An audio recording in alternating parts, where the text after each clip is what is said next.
вот так упрямо. И если бы не твой милый голосок, я бы упал, сделав последний вздох.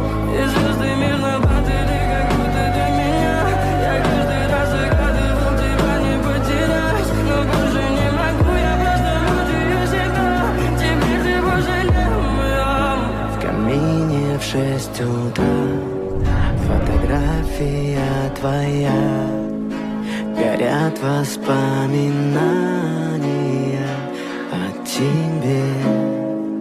У камина в 6 утра разбитая душа, все твои обещания пустота.